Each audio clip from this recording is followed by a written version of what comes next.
Rahul here again from MySlate, and here we will continue our discussion on derivatives and look at this other example. Fx is x squared, and derivative of that would be 2 times x raised to the power 2 minus 1. So that's 2 times x, which is a straight line.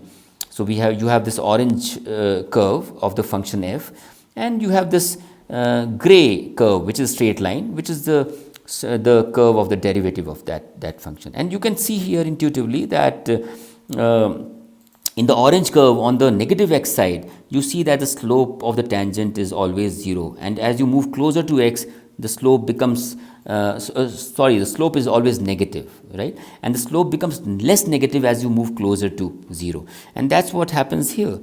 You see that this gray curve, which is the curve for the derivative, it is negative for values of x less than 0, and it becomes less negative as we move close to 0.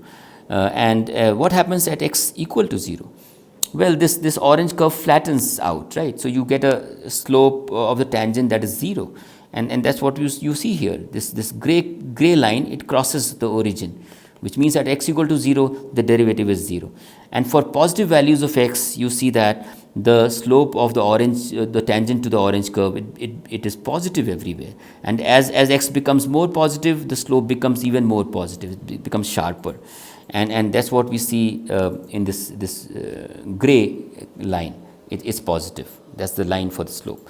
Okay, so similarly here we have a function which is x cube here, right? And the slope, and this gray curve is the slope of is the curve for the derivative of that function. Incidentally, this is not a straight line here, right? Because why? Because you can see from the formula that we had derived in the last slide, the derivative of x cube would be 3 times x raised to the power 2 minus 1, which is x raised to the power 3 minus 1, which is 3 times x squared, right? So that is the this graph that you see here, the gray curve.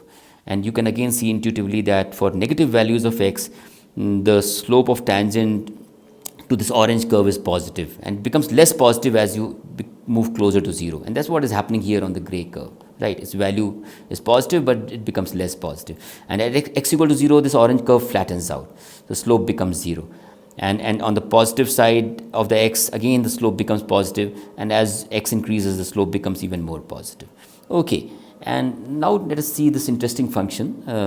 This is the modulus of x, and we see that for negative values of x, the slope is minus 1. So the curve of f prime x would be a constant minus 1. For positive values of x, the slope is plus 1, and therefore we have this different curve here of f prime x. It is equal to plus 1. So what happens at x equal to 0? Well, that is interesting. That there we introduce the notion of differentiability. At x equal to 0, we see that while the function is defined, as we approach x equal to 0 from the left hand side, we get a value of derivative of the function which is minus 1, which basically means that the slope of the tangent to the curve, orange curve, is minus 1. What happens when you approach x from the x equal to 0 from the right hand side? Well, then the derivative of the function takes a value plus 1, and that's the slope of the tangent to the orange curve as you approach x equal to 0 from the right hand side. So what we have here is two different slopes, two different values of derivative of f as we approach x equal to 0 from the left hand side and from the right hand side. So we say here that there is no unique derivative of this function at x equal to 0, and therefore the derivative does not exist. This function is not differentiable at x equal to 0. It is differentiable everywhere except x equal to 0, because it does not have a unique derivative value.